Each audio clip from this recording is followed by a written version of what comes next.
Donc, aujourd'hui, ce dont je viens vous parler, ce sont des ateliers de création qu'on a instaurés, Julie Roy et moi, et d'autres profs, là, je dois le dire, aussi au sein du département de littérature et de communication du Cégep de Sherbrooke. Mais Julie et moi, on a instauré ça dans notre cours écriture et littérature à l'automne 2021. Depuis, c'est l'automne, ça fait 2 ans, là, plus ou moins. Depuis, on a expérimenté ces ateliers-là auprès d'une dizaine de groupes environ. J'étais déjà venue il y a quelques années parler de création littéraire lors d'une journée du Lirel dans le but d'évaluer la compréhension d'une œuvre. Ici, ça sera autre chose que je vais présenter. En fait, les ateliers de création dont il sera question ne visent pas tant à mesurer la compréhension de l'œuvre, ça va le faire éventuellement, mais qu'à offrir une voie d'accès éclairante sur le texte, à mieux repérer ses caractéristiques stylistiques pour ensuite mieux les apprécier. Donc, ce désir-là de créer pas de créer, mais d'instaurer des ateliers de création est venu lorsqu'on a eu le mandat d'enseigner le cours écriture et littérature, qui, au Cégep de Sherbrooke, comme dans d'autres établissements aussi, est le premier de la séquence à la formation générale. Donc, rappelons l'objectif principal vers lequel on doit mener nos étudiants à la fin du cours, c'est d'analyser des textes littéraires. Pour ce faire, il y a différents éléments de compétences que vous connaissez déjà, mais que je rappelle au cas où ça fait très longtemps que vous n'auriez pas enseigné écriture et littérature. Il y en a 6. Les 3 premiers sont reconnaître le propos du texte, repérer et classer des thèmes et des procédés stylistiques, puis choisir les éléments d'analyse. C'est résumé comme ça. Il y a dans une autre colonne, dans le devis ministériel, qui nous dit le critère de performance pour réussir le choix des éléments d'analyse. Ben, il s'agit pour nos étudiants et étudiantes de faire des liens pertinents entre le propos du texte, les manifestations thématiques et les manifestations stylistiques. S'ils sont plutôt bonnes pour repérer, classer, au début, c'est un exercice quand même à acquérir, là, ce sont des compétences à acquérir. Là où le bas blesse le plus souvent, ou là où ça achoppe, c'est certainement dans les liens pertinents entre fond et forme. Ça, c'est plus difficile de créer une explication qui soit convaincante, qui nous apparaisse pertinente comme prof. Donc, Julie et moi, on avait le goût d'enseigner une œuvre coup de cœur que je vais vous présenter dans quelques instants, mais qui était par contre pas si facile, notamment sur le plan de la structure. Elle présentait quand même plusieurs défis. Là, on se disait, on a des étudiants qui arrivent, c'est la transition entre le secondaire et le cégep. On propose une œuvre peut-être un petit peu plus difficile avec une structure narrative qui n'est pas celle à laquelle ils sont habitués. Comment on va faire finalement pour les faire entrer dans ce texte-là pour que ça ne soit pas un défi insurmontable? On est pour les défis. On veut juste s'assurer qu'il y ait une adhésion de nos élèves pour qu'ils puissent mieux réussir le critère de performance en question. Pour y arriver, il faut tenir compte de différents enjeux que nous avions observés. C'est tout à fait subjectif, là, ce qui est à l'écran présentement, de notre expérience d'enseignement. Des enjeux qui ne sont pas strictement propres au cours écriture et littérature, mais qui apparaissent particulièrement dans ce cours-là. D'abord, il y a l'hétérogénéité de nos groupes. Nos élèves n'arrivent pas avec le même bagage littéraire et culturel. On en a déjà amplement parlé, je pense, aujourd'hui. Mais il faut mentionner que le contenu de notre cours, ce qu'on doit enseigner, entre autres les figures de style, les procédés narratifs, etc., le schéma actentiel, le schéma narratif, ils ont déjà vu ça au secondaire. On a l'impression des fois que nous, on leur apprend tout, là, mais ils ont déjà vu ça. L'idée, c'est d'aller un peu plus loin et justement de montrer comment le lien et la forme travaillent bien ensemble. Il y en a pour qui c'est déjà pratiquement acquis. D'autres qui ont oublié, qui ont déjà tout vu ça auparavant. Ou peut-être qu'une pandémie a fait en sorte qu'on a dû faire des choix. Donc, l'hétérogénéité de nos groupes, c'est une réalité dont il faut tenir compte. Justement, en période post-pandémie aussi, je pense qu'il faut, ça a été exacerbé peut-être cette hétérogénéité-là, donc il faut en tenir compte. Outre certains manques à gagner, il y a la question aussi de certaines résistances. Tout le monde n'arrive pas au cégep avec les mêmes objectifs par rapport à leur parcours collégial. Certaines arrivent, puis là, je ne veux pas classer deux types de personnes et puis généraliser autour de tout ça, mais certains viennent au cégep parce qu'ils savent très bien quelle carrière ils souhaitent accomplir, puis ils ont très hâte d'arriver à cet objectif final-là. Donc, des fois, il y a des cours où, en fait, ils souhaiteraient que tous les cours soient spécifiquement et explicitement en lien avec le futur qu'ils envisagent. D'autres m'ont dit qu'ils sont là un peu comme un prolongement du secondaire, qui sont là pour se découvrir, qui ne savent pas encore exactement ce qu'ils veulent faire plus tard. Donc, c'est un lieu exploratoire pour apprendre à se découvrir et trouver un champ d'intérêt éventuel plus spécifique, un domaine plus spécifique d'études. Donc, il y a ça aussi dont il faut tenir compte. Donc, la lecture passionnée et passionnante qu'on souhaite leur offrir, bien, elle vient avec certaines résistances chez certaines personnes. Et il y a la densité du contenu. Même si une bonne partie du contenu a, comme je viens de le dire, probablement déjà été vu au secondaire, il y a quand même beaucoup d'éléments qui leur paraissent nouveaux à nos élèves. Et donc, ça fait beaucoup de choses à enseigner. Nous, notre hypothèse de départ à Julie et à moi, c'était qu'on voulait instaurer des ateliers de création pour que les élèves expérimentent l'écriture littéraire, qu'ils affrontent les défis que rencontre un auteur, être confronté au choix qu'un auteur doit faire lorsqu'il écrit un texte, comprendre aussi les incidences de ces choix-là sur la réception des œuvres pour développer une curiosité, un intérêt, puis éventuellement une certaine expertise du fait littéraire. Donc, c'était ce point de départ-là. Puis, juste aussi dire, par rapport à l'hétérogénéité des groupes, bien, puisqu'il y en a qui connaissent déjà très bien les figures de style, si on ne fait que les réenseigner une fois de plus, bien là, c'est la motivation qui en prend un coup. Tandis qu'il faut quand même les réenseigner ou en tout cas les revoir, puisque plusieurs ont oublié ce dont il est question. Donc, on s'est dit peut-être qu'on pourrait le faire d'une autre façon en leur faisant faire des figures de style plutôt qu'en leur disant voici repérer et tout ça. Donc, ils doivent les repérer eux-mêmes dans leur propre texte. Les objectifs de nos ateliers d'écriture, bon, évidemment, on est au LIREL, c'est une préoccupation qu'on a, Julie et moi aussi, de développer des sujets lecteurs, lectrices, capables de se construire par la littérature.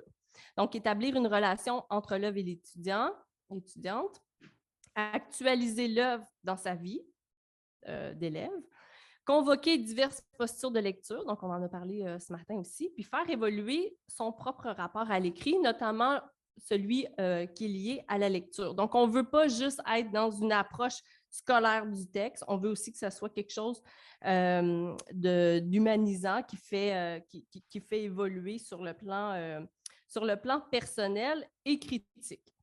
Donc, on veut solliciter finalement le fameux va-et-vient, distanciation, participation dont on a déjà parlé ce matin.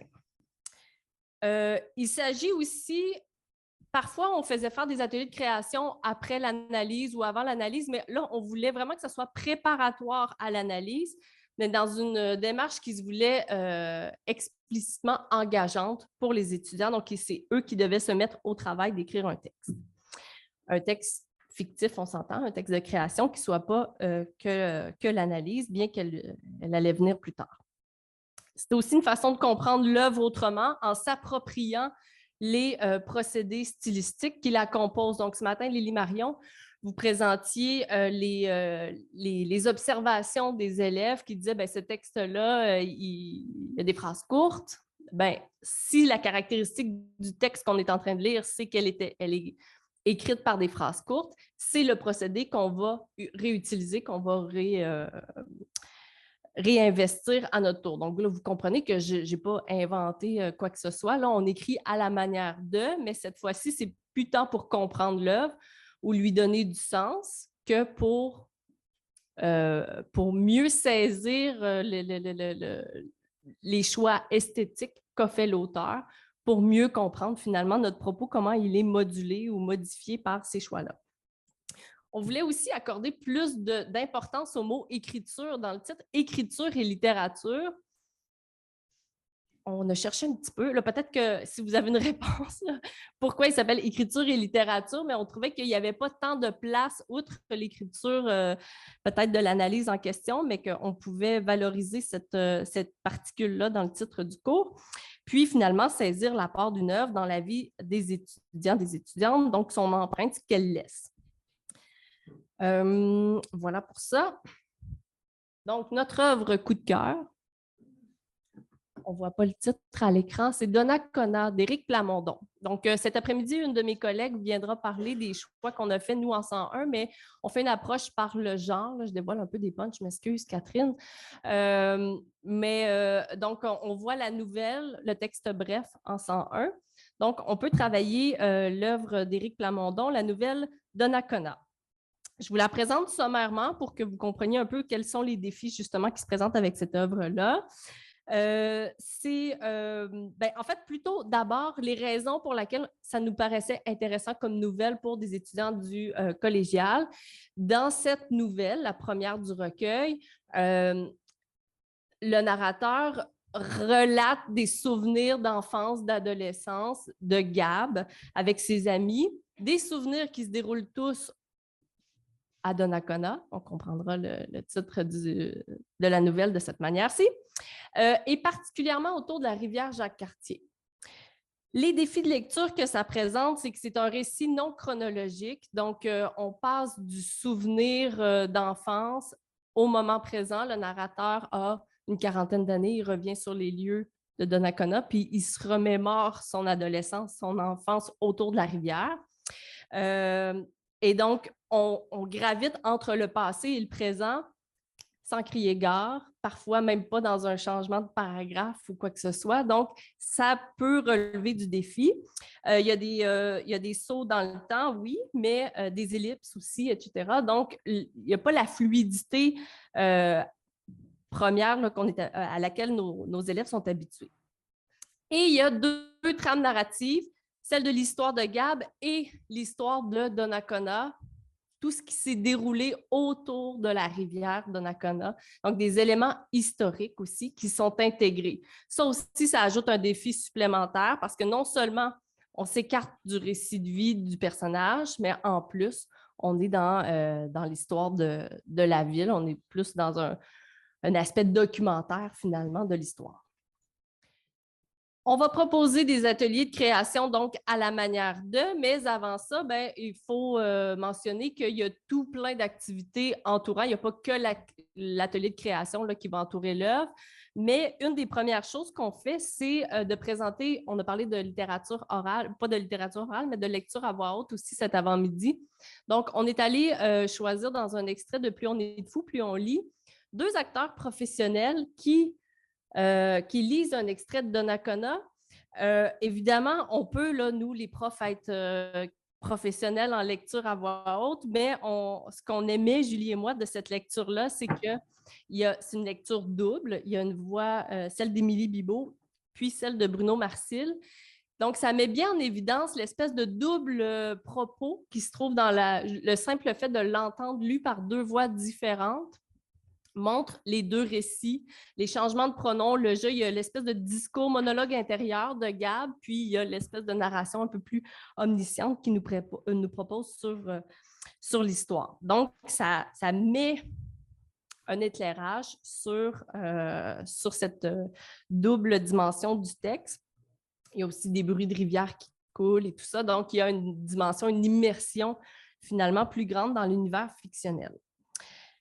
Et puis aussi, ça permet, ça je l'ai déjà mentionné, là, mais donc pour nos lecteurs qui n'ont pas le goût de plonger dans le texte, nous, c'est dès le début, on commence, la présentation de l'œuvre commence avec la lecture du début de la nouvelle. Donc, à la fin du cours, on dit, bon, ben là, le livre, vous l'avez commencé, vous n'avez plus le choix de continuer. Donc, ça les initie aussi plus rapidement à la lecture de l'œuvre. J'arrive à l'activité en question. Donc, l'activité de création, ce qu'on leur demande, ce matin, je ne sais pas si la personne est encore dans la salle, mais on demandait qu'est-ce qui arrive quand on propose des ateliers de création, puis que les élèves embarquent pas plus qu'il faut dans l'exercice. Bien, nous, ce qu'on fait, Julie et moi, pour chacun des ateliers de création, parce que pour chaque livre qu'ils lisent, il y a un atelier différent à la manière de l'auteur lu. Des consignes très, très, très précises. Donc, on va aller piger comme les observations que les étudiants font sur le texte. Qu'est-ce qu'il y a là-dedans? Bien, il y a beaucoup de figures de style, beaucoup de métaphores, beaucoup d'ellipses, beaucoup de... Bon, donc c'est ça qu'on va aller chercher. Et nos consignes, c'est clairement d'intégrer ces formes littéraires-là, formes stylistiques, à leur récit de vie à eux. Donc, ils vont écrire à la manière de l'auteur, rédiger un récit narratif qui se déroulera dans une ville ou un village. Donc, moi, je viens de Matane. Bonjour à mes amis de Matane, j'ai vu qu'ils n'avaient tout à l'heure. C'est sûr que mon histoire s'appellerait Matane, puis que ça se déroulerait au Parc des Îles. C'est réglé. Donc, la rivière Jacques-Cartier se transforme au Parc des Îles. La structure elliptique du récit, ils vont devoir entremêler 3 souvenirs qu'ils ont à Matane. Et là, eux, ce ne sera pas Matane, là, vous comprenez? Mais 3 récits d'enfance, d'adolescence dans un lieu spécifique avec 3 éléments propres à la ville. Donc là, je dois aller faire une recherche sur Matane. Qu'est-ce que ça signifie, le mot Matane? 3 éléments historiques qui ont marqué cette ville-là et je vais entremêler mes souvenirs. De quelle manière je vais les entremêler? Pourquoi je vais passer de ce souvenir-là à cet événement historique-là? C'est là où ils doivent faire des choix à la manière des auteurs et qu'ils comprennent un peu mieux que le texte n'est pas construit naïvement, puis que tout n'est pas laissé au hasard finalement. Que si on change de place tel élément de l'histoire, ben ça change aussi notre compréhension de l'œuvre. Donc, quand ils arrivent pour faire leur analyse littéraire plus tard, on espère, c'est pas toujours réussi, mais on espère qu'il y a une sensibilité un petit peu plus grande pour les choix de mots, pour le choix de la structure particulière ou le choix de narration aussi. Donc, il y a les thèmes de l'histoire qu'ils doivent analyser. Le registre de langue, dans le texte de Plamondon, il y a des expressions propres à la ville. Bien, nous aussi, on doit intégrer des expressions propres au lieu où on se trouve, puis les procédés formels là, que nous, on a observés. Donc, ça vient avec des consignes très claires, très spécifiques qui devraient contrer la page blanche, le phénomène de la page blanche qui fait qu'ils ne savent pas trop quoi faire. Ils ont juste à remplir ces cases-là, puis après ça, en faire un récit. Donc, ça se fait généralement assez bien. Ce qu'on observe les résultats finalement obtenus, ben, on réalise que nos étudiants ont une meilleure connaissance de l'intérieur de la nouvelle de Plamondon, meilleure compréhension de la manière de travailler de l'auteur. Puis c'est surtout ça qu'on veut développer en 101, il me semble. En tout cas, moi, c'est l'objectif que je me donne. Comprendre fond, forme, en quoi est-ce que ça travaille ensemble, ces 2 éléments-là. Intégration de différentes notions littéraires, donc plutôt que de justement strictement leur rappeler le schéma narratif, etc., ils l'expérimentent à leur tour. Puis dans le cas de Donnacona, ce qui est intéressant, c'est que là, on peut bien voir que la structure elliptique est un peu à la manière d'un souvenir. On pense à une chose, on dit une chose, ça fait jaillir un souvenir qu'on a de l'enfance ou ça me fait penser à telle information que j'ai lue sur ma ville. Donc, il y a cette compréhension-là de l'effet et des conséquences des choix de mots qui se comprennent un peu mieux. Ensuite de ça, regard nouveau sur leur ville. Des fois, ils découvrent pourquoi, bon, qu'est-ce que ça signifie Matane? Hey, il s'est passé telle chose dans ma ville, il y avait ça ici avant, ils ne le savaient pas. Donc, on sort du simple cadre littéraire, mais on est encore tout à fait dans nos fameux objectifs là, du collégial, je vous rassure. Et on en a parlé aussi cet avant-midi. C'est une connaissance beaucoup plus personnelle de nos étudiants. Ils se livrent comme on ne s'attend pas à ce qu'ils le fassent. La première fois qu'on a fait faire les ateliers de création, Julie et moi, ça valait, c'est gênant à dire, ce travail-là, il valait 3 %. Nos étudiants faisaient des travaux de 8 pages. Puis ils tripaient bien raide, puis ils avaient le goût d'en faire d'autres, puis ils en demandaient. Donc, puis on ne demandait pas 8 pages, là, OK? Mais eux, ils livraient la marchandise. Donc, quand c'est la question de se dire, ils se livrent. Et après coup, on peut faire des meilleures intégrations en classe de la matière. On connaît d'où ils viennent, ce qu'ils faisaient quand ils étaient jeunes, etc. Donc, c'est plus facile de partir de la culture première pour se rendre à une culture seconde grâce à ces connaissances-là de nos étudiants. Puisque le temps est terminé, je vais juste laisser à l'écran ce que les étudiants, parce qu'on fait des fois des tables rondes, ils nous présentent le fruit de leur création. Ils ne lisent pas tout nécessairement. Puis certains vont dans des... À chaque session, là, j'ai des tables rondes où on est plusieurs à pleurer. Là. Tu sais, des fois, il faut être prêt à aller là parce qu'il y a vraiment des confidences qui se présentent, mais je n'impose pas ces confidences-là. Je leur dis, vous lisez le bout de texte que vous voulez nous lire, puis on fait juste vous dire si ça respecte ou non les consignes initiales. Puis il y a aussi la période réflexive où ils nous disent qu'est-ce que ça a apporté pour eux de faire ce travail de création-là. Donc, les commentaires sont derrière moi, là, qui vous permettent de voir ce qu'ils en ont pensé.